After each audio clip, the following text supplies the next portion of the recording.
आप सब जानते हो नाथ, मैं क्या बताऊं आपको।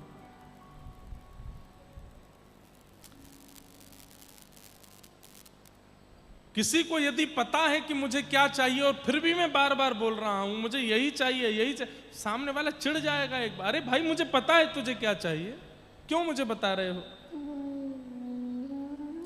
कभी कभी मुझे लगता है हम लोगों से ठाकुर जी चिढ़ते तो नहीं है खैर, पर कई बार ठाकुर जी को बुरा लगता है कि तुम अंतर्यामी क्यों बोलते हो मुझको, जब तुम्हें आके बताना ही होता है कि तुम्हारे जीवन में क्या है क्या नहीं है, क्या आवश्यक है क्या नहीं, क्यों बताते हो।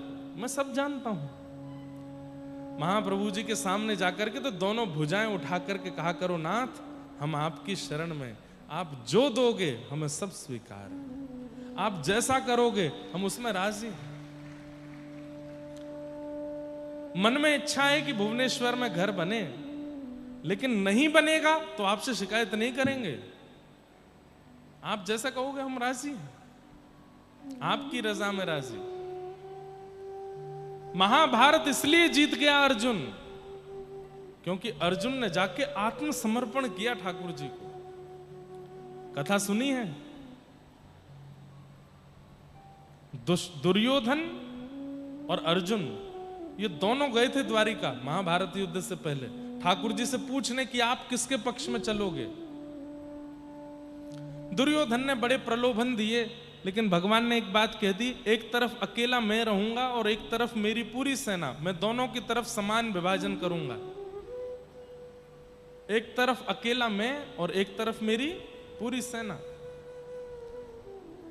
और अंत में भगवान ने कह दिया और मैं जिस तरफ रहूंगा शस्त्र नहीं उठाऊंगा।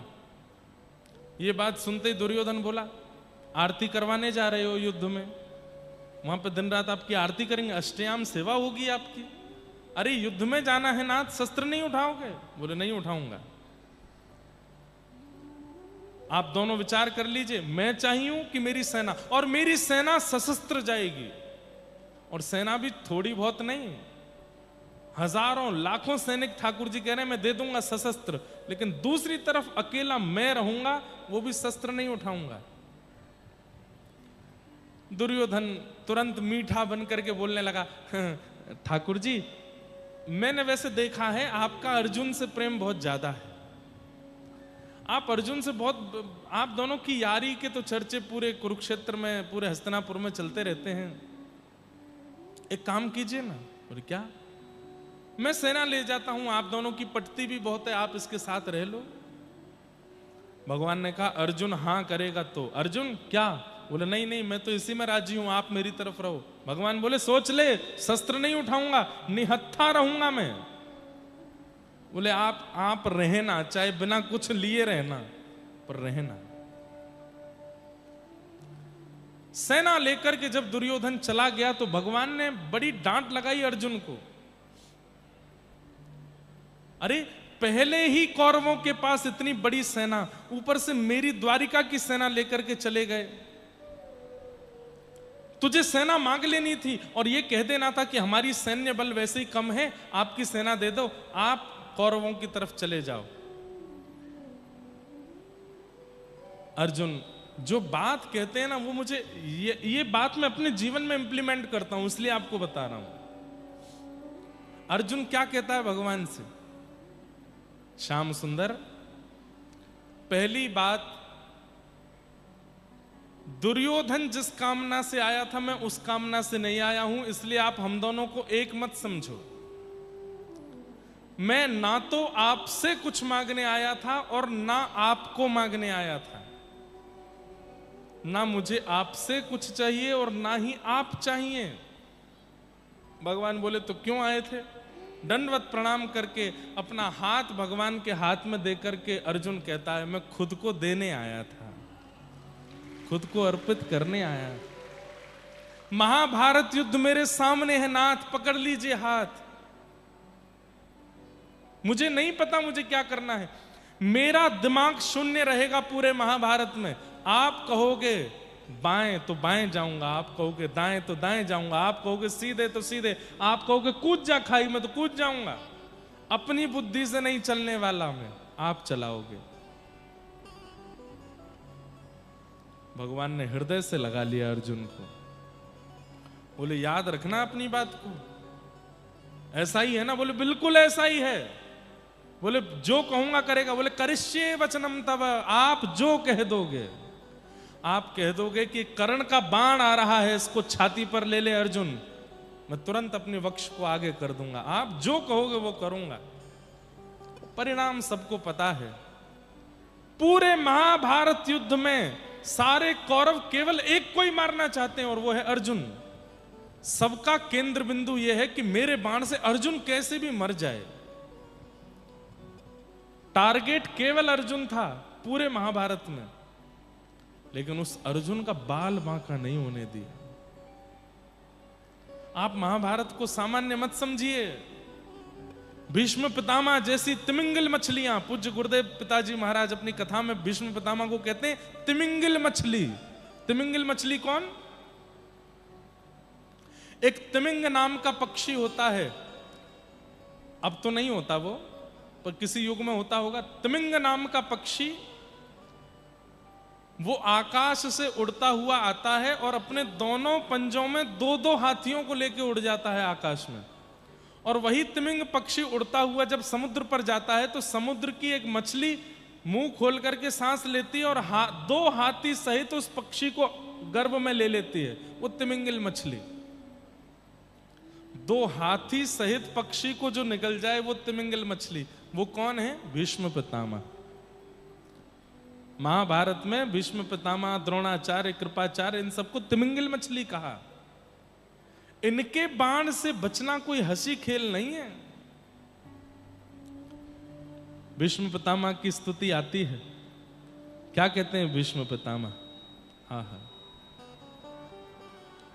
बहुत सुंदर, बहुत दिनों से कही भी नहीं है।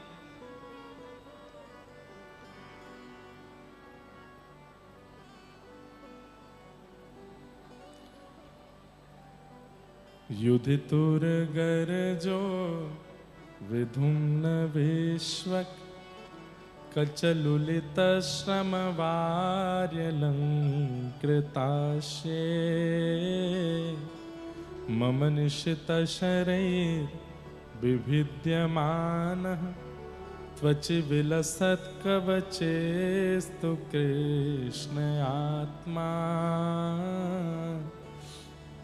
युधितुर्गर्जो।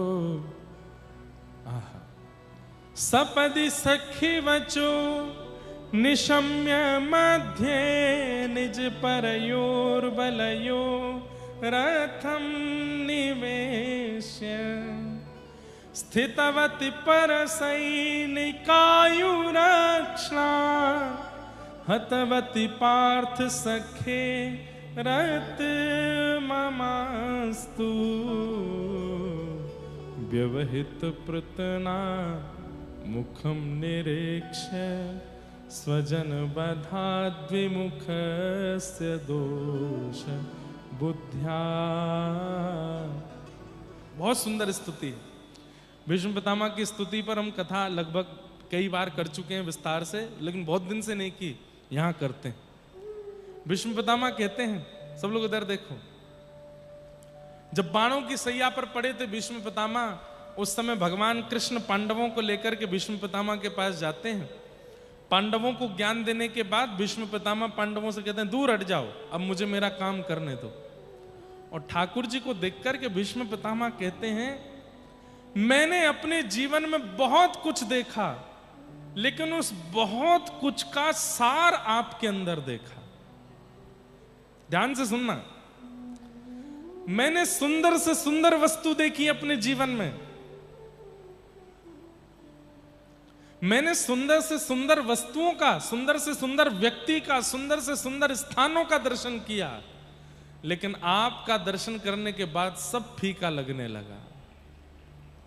सौंदर्य कैसा है? त्रिभुवन कमनम तमाल वर्णम रविकर गौरवराम्बरम दधाने। कैसे हो आप? बोले आपका वर्ण कैसा है? तमाल वृक्ष के जैसे हो आप, सांवले सलोने हो। और आपका रूप कैसा है? बोले त्रिभुवन कमनम, केवल पृथ्वी नहीं, भू भुव स्व, स्वर्ग लोक से लेकर के पृथ्वी लोक से लेकर पाताल लोक तक सब आपके रूप पर मोहित हो जाते हैं। अरे व्रज की गोपियों के विषय में वर्णन आता है कि ये व्रज की गोपियां कौन हैं? ये ठाकुर जी की पुरानी प्रियसी हैं। तब कहने लगे ये प्रियसी कैसे हो गई ठाकुर जी की? इससे पहले तो ठाकुर जी बराह बन के आए थे, नृसिंह बन के आए थे, मत्स्य बन के आए थे, कूर्म बन के आए थे, कच्छप बन के आए थे। ये ठाकुर जी की प्रियसी कैसे हो गई? तब कहते हैं जब ठाकुर जी वराह बन के आए तो जितनी वरही थी वो सब ठाकुर जी पर मोहित हो गई।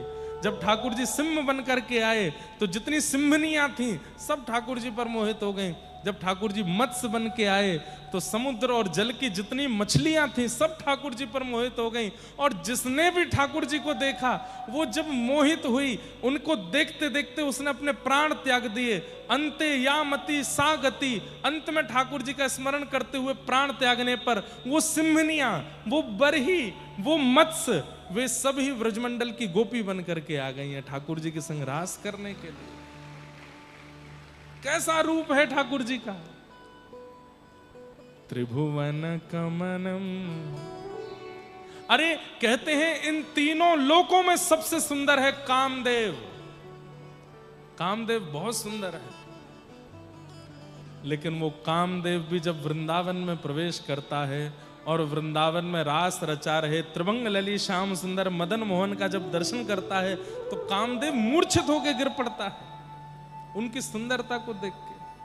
कितने सुंदर हैं वो! त्रिभुवन कमनम तमाल वरणम रविकर गौरवराम्बरम दधाने। कहते हैं जब श्याम सुंदर नंद भवन से निकलते हैं तो सूर्य नारायण बादलों को आज्ञा देते हैं तुरंत आकर के मेरे आगे ओट बना दो, छुपा दो मुझको। क्यों? बोले एक सूर्य घूम रहा है पृथ्वी पर, मेरी आवश्यकता क्या है? ये तो मैंने देखा। अपनी एक बिल्कुल सत्य घटना बताऊं। पिछली बार रथ यात्रा के समय में नहीं आ पाया था, तो जब उल्टा रथ होता है तब मैं आया। पहली बार मैंने रथ का दर्शन किया अपने जीवन में। तो कल जो उत्तर पारस मठ वाले महाराज जी आए थे, वैसे तो सार्वजनिक बताने वाली बात नहीं है, ये गुपचुप छुपा के मुझको भीतर ले गए अपने मठ का बता के, हमारे मठ का सेवक है और जहां से गुंडीचा से जगन्नाथ जी आते हैं बाहर, तो वहां मठों की सेवा है। तो महाराज जी जो कल आए थे उनकी चंवर की सेवा है, वो जगन्नाथ जी को चंवर करते हैं। तो वहां रेलिंग लगी हुई थी, रेलिंग के पीछे मठ के सेवक जन खड़े होते हैं, तो मैं भी वहीं खड़ा था। तो हमारे सामने तीनों ठाकुर मंदिर से बाहर आ रहे थे। रथ में आते हैं उससे पहले तो भीतर दर्शन हो रहा था। सबसे पहले सुदर्शन जी आते हैं। सुदर्शन जी आते हैं, आकर के रथ की परिक्रमा लगा करके फिर सुदर्शन जी विराजते हैं। या पहले बलराम जी आते हैं, सुदर्शन जी आते हैं ना, फिर उसके बाद में बड़ा ठाकुर श्री बलराम जी आते हैं। आते हैं महाराज, कभी यूं गिरते हुए, कभी ऐसे गिरते हुए, खूब आनंद, बिल्कुल ऐसे ही देखा सामने से, क्या आनंद होता है। उसके बाद सुभद्रा जी तो गोद ऐसे उठ के ही आती हैं, ये तो कंधों पे ही आती हैं सब पंडा पुजारियों के। और फिर जब आना होता है महाप्रभु जगन्नाथ का, तो हमारे महाराज जी उत्तर पारस मठ वाले कल जो आए, इन्होंने एक बात कही मुझसे। स्कंद पुराण में भी शायद कहीं इसका उल्लेख होगा, और जो जहां भी है मैं उसका वर्णन करूंगा कि दारू ब्रह्म, दारू कहते हैं लकड़ी को, ये दारू ब्रह्म जो जगन्नाथ हैं ये साक्षात परमात्मा है। इसके लक्षण क्या हैं? तो अनेक लक्षणों में एक लक्षण है कि ये जब जब अपने मंदिर से बाहर आएंगे, जब जब अपने मंदिर से बाहर आएंगे, चाहे एक बूंद आकाश से गिरे, वर्षा होगी, ये निश्चित है। महाराज जी और हम ये चर्चा कर रहे थे, बलभद्र जी निकल गए, सुभद्रा जी निकल गई, सुदर्शन जी निकल गए, अब बारी कालिया ठाकुर आ रहे हैं। मैंने कहा महाराज जी स्कंद पुराण में ऐसा कहते हैं कि ठाकुर जी जब जब मंदिर से बाहर आते हैं वर्षा होती है, यहां तो ऊपर दूर दूर तक बादल ही ना है। तो एक ब्रजवासी होने के नाते मन में ऐसी बात आने लगी, लाला नेक तो लाज बचा, कैसे करके कहीं ते तो वर्षा करो, कहीं ऐसा नहीं हो कि आप में वर्षा नहीं हो। स्कंद पुराण की या जिन भी आचार्यों से हमने ये बात सुनी, कहीं वो मिथ्या नहीं हो जाए। सब देख रहे थे जगन्नाथ जी आने वाले, और मैं देख रहा था बादल कहां है भाई, कहीं बादल नहीं दिख रहा है। मैं अभी भी बता रहा हूं तो मेरे रोंगटे खड़े हो रहे हैं। वो जो क्या बोलते हैं, जो नाद बजता है, होलू ध्वनि, हटपुआ, क्या बोलते हैं जो बजता है, सबको पता ही है। हुलू ध्वनि तो वहां होती है बंगाल में जो करते हैं, यहां पे भी करते हैं ना। हाँ। तो खूब जोर से बज रहा था और बस ये लग रहा था अब आए महाप्रभु जी, अब आए महाप्रभु जी, अब आए। और मैं कहूं कि कहां आए बादल, हे शाम घन कब बरसेगो। और आप विश्वास माने जैसे ही महाप्रभु जी बाहर आए, जाने कहां से एक बादल ऊपर आया और रिमझिम रिमझिम रिमझिम रिमझिम वर्षा होने लगी। ज्यादा नहीं, केवल 5-10 सेकंड के लिए थी, फर्श गीला हो गया बस, लेकिन वर्षा। ये प्रमाण है कि ये साक्षात परमात्मा। ये जब जब मंदिर से बाहर आएंगे तब तब वर्षा होगी। जब कृष्ण जन्माष्टमी होती है, पूरे विश्व की नहीं पता मुझे, हमारे मथुरा वृंदावन में रात्रि 12 बजे वर्षा होगी, निश्चित होती है, चाहे कहीं भी हो। वहां की कोई बात नहीं कह सकते कि कहीं होगी कि नहीं, पर वृंदावन में, मथुरा में और कृष्ण जन्मभूमि पर भी ऐसा भी होता है ना, एक शहर में कहीं हो रही कहीं नहीं हो रही, कृष्ण जन्मभूमि पर वर्षा होती है। 12 बजे रात्रि को चाहे एक बूंद गिरे, लेकिन गिरेगी। ये प्रमाण है परमात्मा का, अद्भुत। तो त्रिभुवन कमनम तमाल वर्णम रविकर गौरवराम्बरम दधाने। भीष्म पितामह कह रहे हैं, अरे आप जब आ जाते हैं पीतांबरी पहन करके, जब विचरण करते हैं नाथ, हमसे पूछिए। सूर्य को भी लज्जा हो रही होती है, सूर्य भी अपने आप को बादलों की ओट में छुपा लेता है कि इनके आगे अब मेरे प्रकाश की क्या आवश्यकता है। मैंने सौंदर्य बहुत देखे संसार में, पर आपसे सुंदर कुछ नहीं देखा। दूसरी बात में कहते हैं शौर्य, मैंने बलवान बहुत देखे, लेकिन आपसे जैसा बलवान नहीं देखा। बोले क्यों? अरे कोई धनुष का बल दिखाता है, कोई तलवार का बल दिखाता है, कोई अपने रथ में विराजमान होकर के अपनी वाणी का बल दिखाता है, कोई अपने कवच का बल दिखाता है, कोई अपने मुकुट का बल दिखाता है। लेकिन मैंने ऐसा बलवान पहली बार देखा जिसने बिना शस्त्र धारण किए पूरा महाभारत युद्ध जीत लिया। पूरे महाभारत को जीत लिया आपने। बोले कैसे जीता? तब कहते हैं, आहा युधितुर गरजो विधुम्न विश्वक कचलुलित श्रम वार्यलंकृतास्ये मम निशित शरैर विविद्यमानः त्वचि विलसन कवचेस्तु कृष्ण आत्मा। आपके बल का भाव इससे पता चलता है कि पूरे महाभारत में रात्रि में एक ही योजना बनती थी। क्या? अर्जुन को कैसे मारना है, अर्जुन को कैसे मारना है, अर्जुन को कैसे। दुर्योधन भी यही योजना बनाता है, दुशासन भी यही योजना बनाता है, कर्ण भी यही योजना बनाता है, अरे गुरु द्रोणाचार्य कृपाचार्य भी यही योजना बनाते हैं। मैं भीष्म पितामह भी इसी योजना में ही रहता था कि अर्जुन कैसे मरेगा। लेकिन सबके केंद्र बिंदु में होते हुए भी अर्जुन को एक बाण स्पर्श नहीं कर पाया। क्यों? उसके सारथी आप थे। आप इतनी द्रुत गति से उसके रथ को घुमाते थे, कभी इधर लेके जाते, कभी उधर लेके जाते, कभी यहां पहुंच जाते, कभी उधर पहुंच जाते। मेरे मन में आया कि मैंने शौर्यवान तो बहुत देखे लेकिन आप जैसा नहीं देखा। आपके शौर्य का प्रभाव था कि अर्जुन को एक बाण स्पर्श नहीं कर पाया।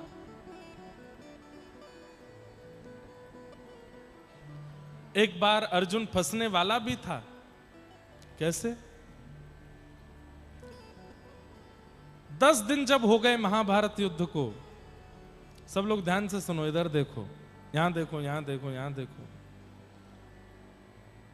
ऐसे दर्शन तो मंदिर में भी नहीं होंगे आपको, वहां से तुरंत भगा दिए जाओगे।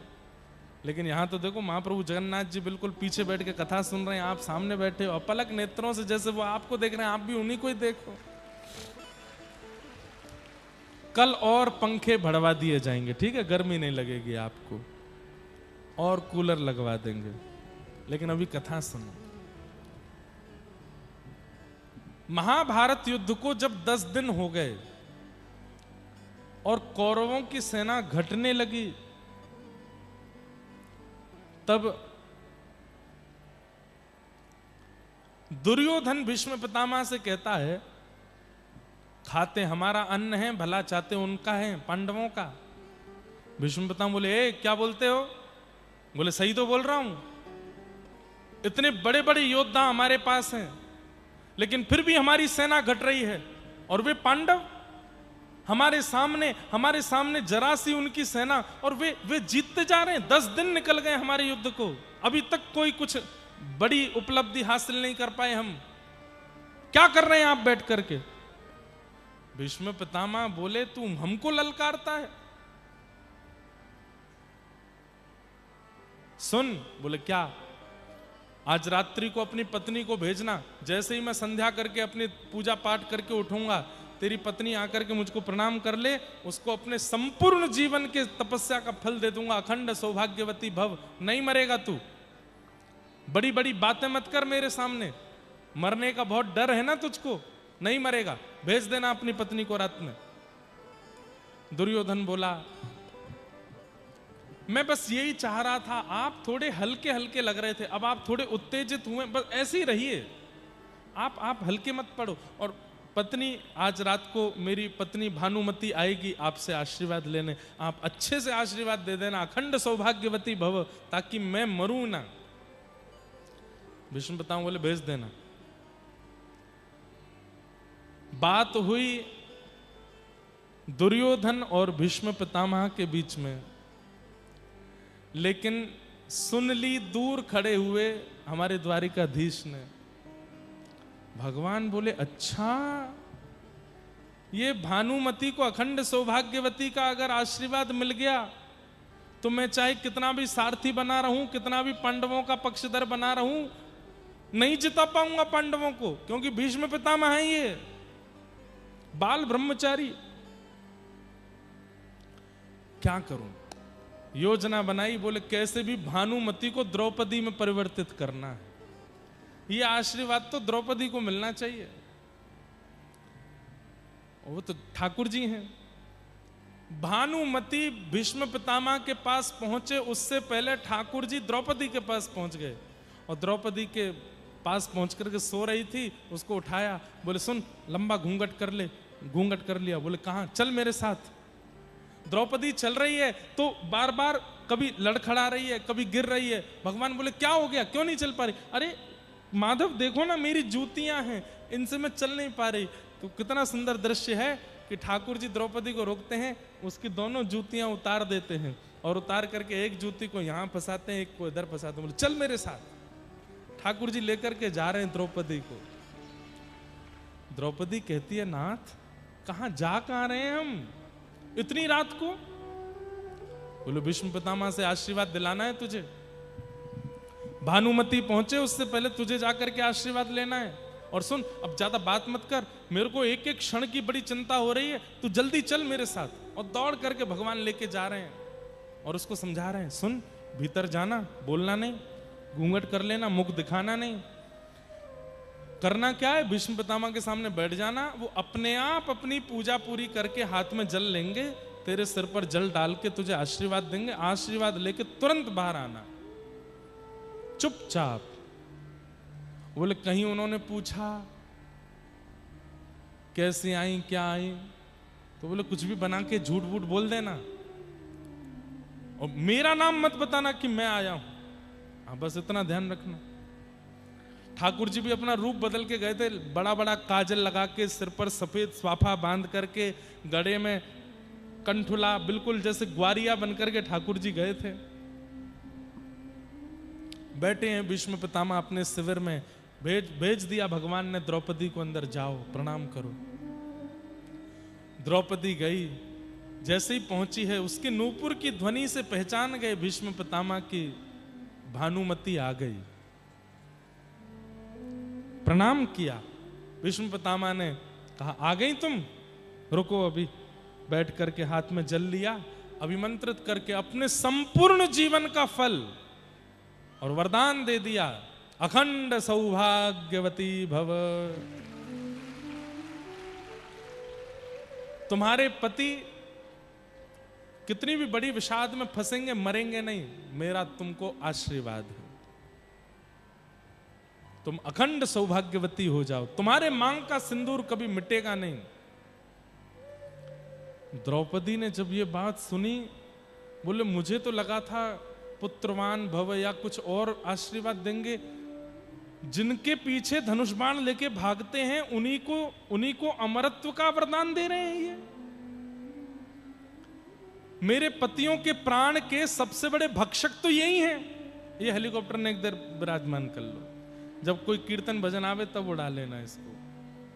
वो जिनको समाचार देना चाहिए वो नहीं दे पाएंगे, मैं बता रहा हूं, हाँ कर दो। ध्यान से सुनो, क्या बता रहा था मैं? मेरा ही ध्यान भटक जाता है।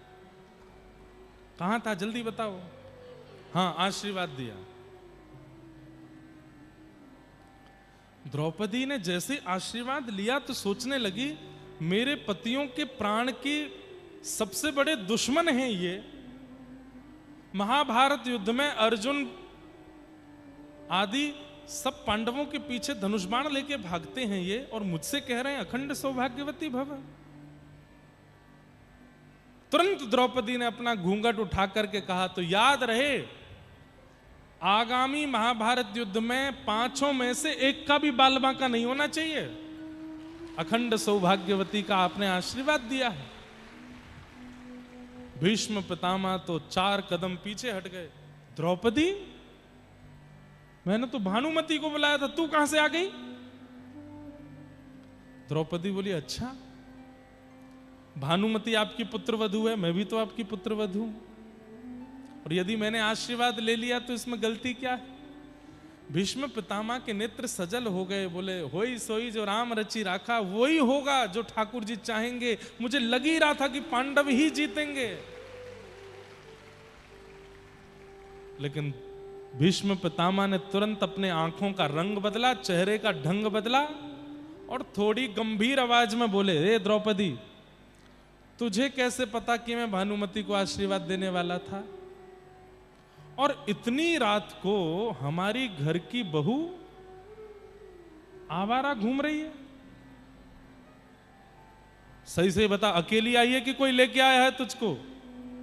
जैसे ही ये बात कही तो चोर पकड़ा जाता है तो लड़खड़ा तो जाता ही है।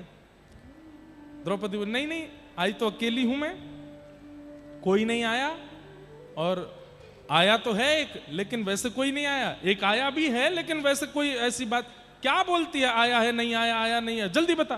गोपाल भैया आया है। बोल कौन गोपाल भैया? हमारी गौशाला में गैया का दूध काटता है, उसकी कोई बहन नहीं थी, एक दिन रो रहा था तो मैंने राखी बांध दी, तब से भाई है मेरा। भीष्म पितामह बोले अच्छा चल दिखाइयो तो मेरे, मैं भी देखूं कैसा गोपाल भैया तेरा। आप क्या करेंगे, आप इतने बड़े योद्धा हैं, इतने बड़े महाराज, वो ग्वारिया से मिलने जाओगे, आप यहीं बैठो। नहीं नहीं, मैं देख के तो आऊं। सिंह के पास लाने की सामर्थ्य कोई योद्धा रख सकता है, ये कोई कौन गोपाल भैया तेरा, देखूं तो। बाहर आकर के भीष्म पितामह ने गर्जना करके कहा, गोपाल भैया। ठाकुर जी दूर जूतियां दबाए बैठे थे, प्रतीक्षा कर रहे हैं द्रौपदी आ रही होगी। जैसे ही गोपाल भैया की गर्जना सुने, ठाकुर जी तो वहीं एक बार तो लुढ़क गए। अब गए, मुंह बंद नहीं रहता है। ये द्रौपदी को कितना मना किया था, कुछ नहीं बोलना, भीतर जाके सब उगल आई होगी। भीष्म पितामह इतने दोबारा चिल्लाए, कहां है गोपाल भैया? ठाकुर जी यहां हैं हम, इधर आओ। ठाकुर जी पास गए, एक लालटेन उठा करके, अंधेरी रात थी, लौ थोड़ी तेज की। भीष्म पितामह ने बोले जरा चेहरा दिखाना अपना। चेहरा बदल के आए थे, लंबा लंबा काजल लगा के आए थे, और महाराज थोड़ा सिर पे बढ़िया पाग बड़ी वाली पहन के आए थे, और रूप थोड़ा अपना धूमिल करके आए थे। लेकिन भीष्म पितामह बोले, ये द्रौपदी तेरा गोपाल भैया कहीं तो देखा है मैंने, जरा पाग तो हटाओ।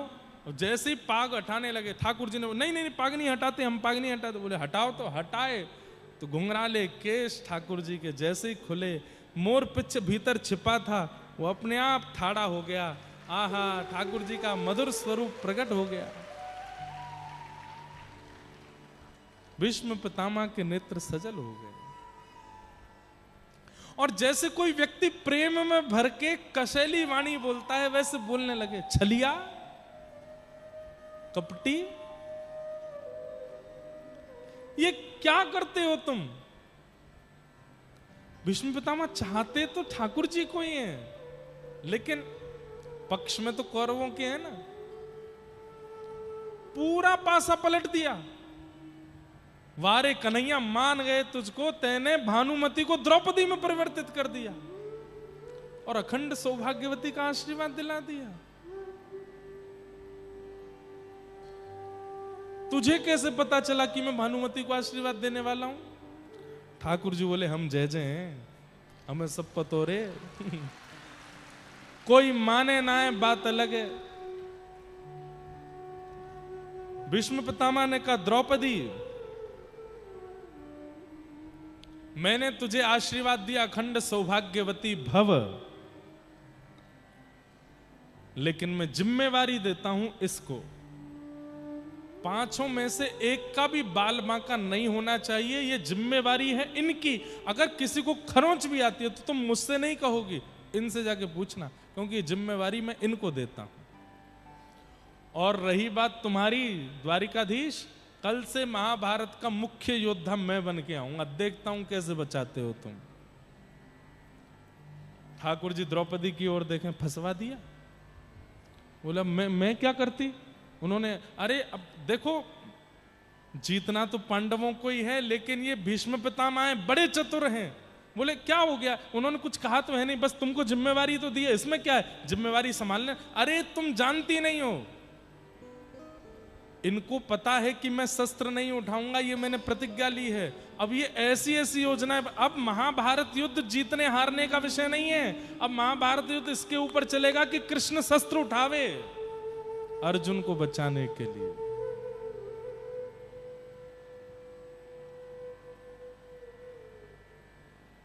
और मुझे उठाना पड़ेगा। और वही हुआ। अगले दिन भीष्म पितामह अपने धनुष बाण लेकर के महाराज प्रत्यंता चढ़ाते हैं, और किसी पर नहीं, केवल अर्जुन। और एक बाण छोड़ते हैं, एक से अनेक निकलते हैं। अर्जुन का रथ लेकर के भगवान कभी इधर भागे, कभी इधर भागे। प्रश्वेत के बिंदु ठाकुर जी के मुख पर आ रहे हैं। घोड़ों के पैरों से उठने वाली धूल जाकर के ठाकुर जी के मुख पर लग रही है। कभी ठाकुर जी ऐसे संभालें, कभी ऐसे। ठाकुर जी को पसीना पसीना कर दिया भीष्म पितामह ने। भगवान के पितामह ने एक सांस ले लो। बोले नहीं, आज नहीं छोड़ूंगा। आप जब मेरे साथ छल कर सकते हो तो मैं आपके साथ कुछ थोड़ी लीला भी नहीं करूं। अंत में भीष्म पितामह ने एक ऐसे बाण का अनुसंधान किया कि रथ चाहे जहां भगा लिया जाए, वो बाण जिसका नाम गोत्र लेकर के छोड़ा गया उसको लगेगा ही लगेगा। जब भगवान ने मंत्र सुना, अरे ये तो वो बाण छोड़ा जा रहा है कि ये सीधे अर्जुन को ही लगेगा। चाहे मैं ब्रह्मांड भेदन करके रथ को ले जाऊं, बाण वहां भी आ जाएगा। तब भगवान ने कहा अब मुझे कुछ करना पड़ेगा। तभी सामने रथ का टूटा हुआ चक्का पड़ा था। भीष्म पितामह बाण छोड़े उससे पहले रथ का चक्का इनके ऊपर फेंक दूंगा। तुरंत ठाकुर जी अपने स्थान से उठे, पहली बार योगेश्वर कृष्ण, और कूदे हैं रथ से, दौड़े हैं। देख रहे हैं भीष्म पितामह को दौड़ रहे हैं रथ के चक्के की ओर। 2 बार तो हाथ में केवल धूल आई है, तीसरे प्रयास में जैसे ही रथ का चक्का आया है, कोमल श्री कृष्ण, सुंदर श्री कृष्ण आज मानो जैसे नशिंग बन गए हों, आंखें लाल पड़ी हैं, ताम्र वर्ण हो गया है, और जैसे ही दौड़े हैं भीष्म पितामह की ओर रथ का चक्का लेके, रथांग पानी बन गए, पृथ्वी भूचाल होने लगा, आकाश में बादल गरजने लगे हैं। अब नूतन प्रलय हो जाएगा। भीष्म पितामह ने जैसे ही देखा रथ का चक्का लेके दौड़ते हुए आ रहे हैं ठाकुर जी मारने के लिए, चिंगाड़ रहे हैं जोर से, तुरंत भीष्म पितामह ने अपने बाण को धीमा करके नीचे रख दिया और ताली बजाने लगे। क्यों? आप कहो मैं शस्त्र बिन भूमि हरहूं सब भार। आपने प्रतिज्ञा ली थी कि आप बिना शस्त्र के महाभारत युद्ध में रहेंगे। कहां है दुर्योधन? देख ले, इन्होंने शस्त्र उठा लिया, अपनी प्रतिज्ञा तोड़ दी है। ए कृष्ण, आइंदा कभी प्रतिज्ञा लो तो याद रखना, तू हमको क्षत्रिय ना गिने। भीष्म पितामह बैठे हैं, आइंदा कोई प्रतिज्ञा लो तो देख लेना पितामह भी बैठे हैं तुम्हारी प्रतिज्ञा तोड़वाने को। क्यों उठाया? क्यों शस्त्र उठाया? महाभारत युद्ध रुक गया उसी क्षण। डार चक्र हरिहस पड़ो, दियो उत्तर ब्रजराज। ठाकुर जी ने अपना रथ का चक्का दूर फेंक दिया, हाथ झाड़ करके जोर से हंसे। डार चक्र हरिहस पड़ो, दियो उत्तर ब्रजराज। आज तजी प्रतिज्ञा मोरी में तोरी प्रतिज्ञा काज। मैंने अपनी प्रतिज्ञा को किस लिए तोड़ा? क्योंकि तुमने पहले प्रतिज्ञा ले ली थी, वासुदेव कर चक्र न धरहि तो तुमको मुख न दिखाऊं, लाजत है मेरी गंगा जननी में शंतनु सुत न कहाऊं। आपने प्रतिज्ञा ली थी पितामह कि यदि भगवान कृष्ण के हाथों में मैंने शस्त्र धारण नहीं कराया तो महाभारत युद्ध में मेरे जब प्राण निकलेंगे तो मैं मुख नीचे जमीन की ओर करते हुए मरूंगा, किसी को मुख नहीं दिखाऊंगा। भगवान बोले पितामह, यदि मैं शस्त्र नहीं उठाऊंगा तो मरते मरते मेरा दर्शन कैसे करोगे? मुख तो नीचे करना पड़ेगा। समझ में आई बात? यदि मैं रथ का चक्का नहीं उठाऊंगा, शस्त्र नहीं उठाऊंगा, तो तुमको मुख नीचे करके मरना पड़ेगा और उसके कारण अंत में मेरा दर्शन नहीं हो पाएगा। तुमको मेरा दर्शन कर सको इसलिए मुझे अपनी प्रतिज्ञा तोड़नी पड़ी। अब तुम जब मरोगे तो चिट्ट नहीं, पट्ट नहीं, चिट्ट करना, ताकि अंतिम समय मेरे को देख सको। इसलिए मैंने शस्त्र उठाया। अद्भुत है ठाकुर जी की लीला।